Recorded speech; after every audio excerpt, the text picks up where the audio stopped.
वक्रतुंड महाकाय सूर्यकोटि समप्रभ।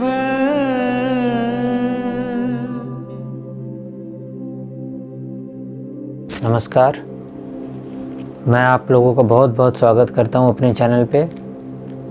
तो आज जो पूरे देश में और पूरे विश्व में जो ये माहौल हो रखा है, जब पूरा विश्व इस महामारी कोरोना वायरस के प्रभाव से त्राही त्राही कर रहा है, इस काल में मैं आपको एक छोटा सा वाक्य बताते हुए कुछ एक ऐसे अचूक उपाय बताने जा रहा हूँ जिससे आप ही नहीं, आपका पूरा परिवार एक स्वस्थ और निर्भय जीवन फिर से जीना प्रारंभ कर सके। तो आज मैं जिनके बारे में बात करने जा रहा हूँ उनका नाम है धन्वंतरी देव। अब धन्वंतरी देव के बारे में जो मैं कुछ बता रहा हूँ, बहुत से लोगों को शायद पता हो, बहुत से लोग नहीं जानते हो, क्योंकि बहुत से लोग नहीं जानते हैं कि धन्वंतरी देव की उपासना से क्या लाभ होता है। तो धन्वंतरी देव वो हैं, जब राक्षस और देवताओं ने मिलकर समुद्र मंथन किया था, तो उस मंथन में जब एक एक करके रत्न, कुल 14 रत्न निकले थे, जिसमें उच्चश्रवा घोड़ा है, ऐरावत हाथी है, ऐसे बहुत सारे रत्न आए थे। लेकिन जो मूल मकसद था उस मंथन का, वो मंथन का मूल मकसद था अमृत को प्राप्त करना। जो 14वां रत्न था वो अमृत रत्न था, जिसे प्राप्त करना। तो अमृत जब प्रकट हुआ तो उससे लेकर जो देवता उसके संग प्रकट हुए वो थे धन्वंतरी देव। तो धन्वंतरी देव अपने दोनों हाथों में अमृत का कलश लेकर प्रकट हुए थे। अर्थात वो देवताओं और राक्षसों के उस मंथन से जब समुद्र से उत्पन्न हुए थे, तो उनके हाथों में अमृत होना, अर्थात वो पूरे ब्रह्मांड को जो अमृतत्व और आरोग्य देने के उद्देश्य से उनका अवतरण हुआ था। तो वो जब अवतरित हुए थे तो उनके हाथों में शंख भी था, अमृत का कलश भी था, और वो आयुर्वेद के मूल पद्य को भी लेकर उत्पन्न हुए थे। अब आयुर्वेद क्या है? तो आयुर्वेद है जो हम लोग प्रकृति से लिए हुए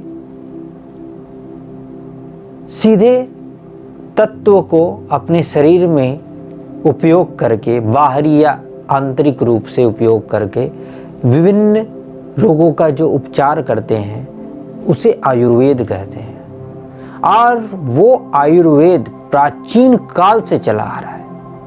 आज जो ये एलोपैथी, हेमोपैथी और जितने तरह के भी इलाज आए हैं, मैं इन सबको गलत नहीं बोलता, अपनी अपनी जगह पर सभी ठीक हैं, लेकिन इन्होंने हमें प्रकृति से दूर कर दिया है। साथ ही साथ यदि कुछ लोग ऐसे हैं जो अपने आप को एडवांस या कुछ ज़्यादा मॉडर्न दिखाने के लिए आयुर्वेद की अवहेलना कर बैठते हैं, परंतु मैं उनसे भी एक प्रश्न करना चाहता हूँ कि क्या जो भी वो औषधि बन रही है एलोपैथ में, क्या वो औषधि पृथ्वी से नहीं दूसरे किसी ग्रह से आई है या अंतरिक्ष से वो टपकी है? ऐसा नहीं है।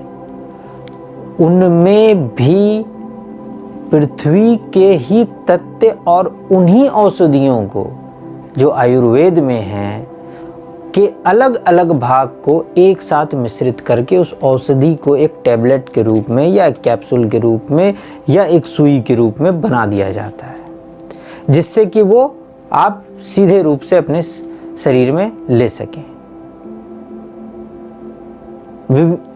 और उससे आपका उपचार हो सके। लेकिन उसको बनाने में जो कृत्रिम पद्धति यूज़ होती है और बहुत तरह के जो केमिकल यूज़ होते हैं, उससे उसका जो मेन उपचार का धारा होती है वो कहीं ना कहीं भटक जाती है, जिससे कि कई सारे साइड इफ़ेक्ट भी उत्पन्न हो जाते हैं। लेकिन जब हम लोग आयुर्वेद में विशेष रूप से उपचार डायरेक्ट रूप से उस औषधि का करते हैं तो वहाँ पे साइड इफ़ेक्ट नाम का चीज़ नहीं होता है। खैर, मैं इस आयुर्वेद के डिबेट पे नहीं जाऊँगा, ये संक्षिप्त रूप में मैं ये इसलिए बताना चाह रहा था कि धन्वंतरी देव ही आयुर्वेद के भी देवता हैं। तो जो इस संसार में अमृत का कलश लेकर आए, जिन्होंने देवताओं को अमृत प्रदान करने के लिए अमृत का कलश दिया, वो आरोग्य के देवता क्या मनुष्य जीवन को आरोग्य प्रदान करने की कृपा नहीं दे सकते हैं? जरूर दे सकते हैं। बस आपके उनकी शरण में जाना है, उनकी भक्ति करनी है। और भक्ति भी वो सिर्फ इतनी होनी चाहिए से ही प्रसन्न हो जाएंगे कि आपका भाव उनके प्रति प्रेम होना चाहिए। आप यथाशक्ति यथासंभव जो भी हो सके उनको अर्पण करें। फूल, धूप, फल, नैवेद्य, दीप, उनकी आरती करें और जितना यथाशक्ति यथासंभव आपसे हो सके।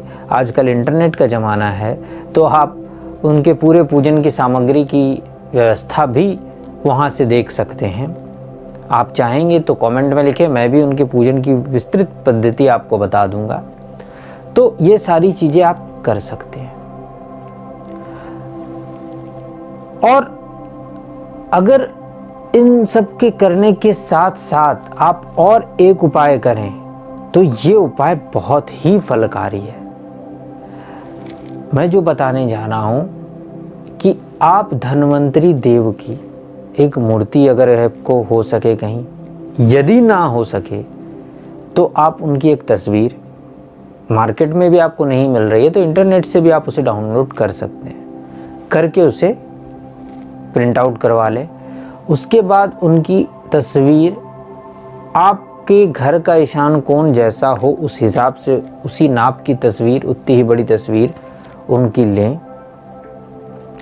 और उसे आपके ईशान कोण में जो स्वच्छ होना चाहिए, पवित्र होना चाहिए, यह सबसे ज़रूरी है।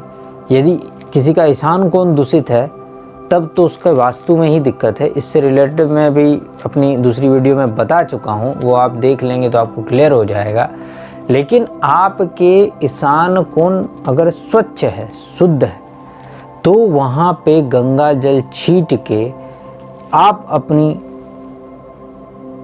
उपलब्धता के हिसाब से, जैसा आपको वहाँ उपलब्ध हो सके, एक छोटा आसन लगा दें या हो सके तो दीवार पर ही किसी आसन की व्यवस्था कर दें और उस पे पीले रंग का वस्त्र बिछा दें और वहाँ पे शुद्ध गंगा जल का छिड़काव करने के उपरांत धन्वंतरी देव की उस तस्वीर को वहाँ स्थापित कर दें।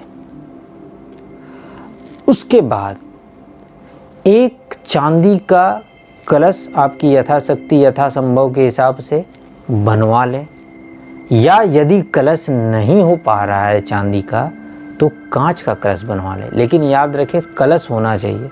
अब इसकी व्यवस्था आपको कहीं ना कहीं से करनी होगी।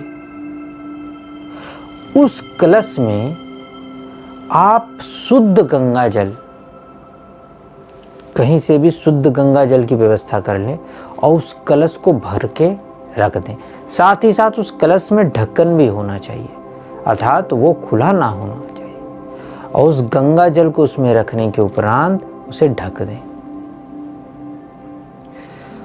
उसके उपरांत आप जब भी यथाशक्ति यथासंभव आपसे जैसा हो सके उनका पूजन कर लें। उसके उपरांत याद रखें, प्रतिदिन घर पे जब भी पूजन हो, सुबह और सायंकाल, उन पूरे घर में जिस प्रकार आप आरती धूप इत्यादि दिखाते हैं, उसी प्रकार वहाँ पे भी धूप इत्यादि आप रेगुलर सुबह शाम जब भी आपके घर में पूजन होती हो अवश्य दिखाएं। यदि कम होती हो तो दिन में एक बार तो अवश्य दिखाएं। विश्वास कीजिए और उनसे पूरे प्रेम भाव से अपना और अपने परिवार के आरोग्य की प्रार्थना कर लें। उस प्रार्थना मात्र से और आपके प्रेम भाव से यदि धन्वंतरी देव आप पे और आपके परिवार पे प्रसन्न हैं तो आपको कोई भी दुनिया का रोग नहीं छू सकता। यहाँ तक कि यदि आपके घर में पहले से भी कोई व्यक्ति या परिवार का कोई सदस्य रोगी है तो उनके भी स्वास्थ्य धीरे धीरे सुधरने लगता है। और अगर कोई रोगी है या रोग से ग्रस्त है तो हर 15वें दिन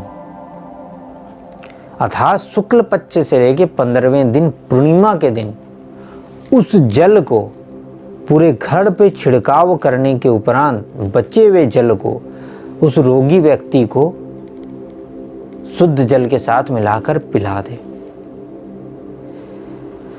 गंगा जल बहुत ही पवित्र होता है। ये तथ्य आपको मैं किसी और वीडियो में बताऊंगा, परंतु यदि गंगा जल को किसी पात्र में 100 वर्ष तक भी रख दिया जाए तो उसमें कीड़े नहीं लगते, लेकिन वो शुद्ध गंगा जल होना चाहिए। ये हमारे देश को अमृतत्व का वरदान है। गंगा जी हमारे देश को अमृतत्व का वरदान है।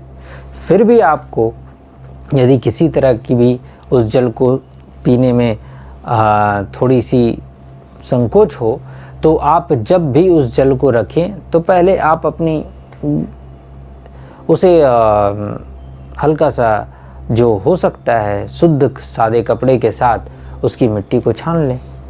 इतना हो सकता है अगर आपको मिट्टी युक्त गंगा जल कहीं से मिल जाए तो, अन्यथा उसे छानने की आवश्यकता नहीं है। उस जल को पिएं और छीनें, और फिर 15वें दिन जब आप पूर्णिमा के दिन उसे छिड़काव करें तो फिर उस जल को उस पात्र को धोकर उसमें फिर से नया शुद्ध गंगा जल भरकर फिर रख दें, जो कि अगले पूर्णिमा तक फिर वैसा ही रखा रहे।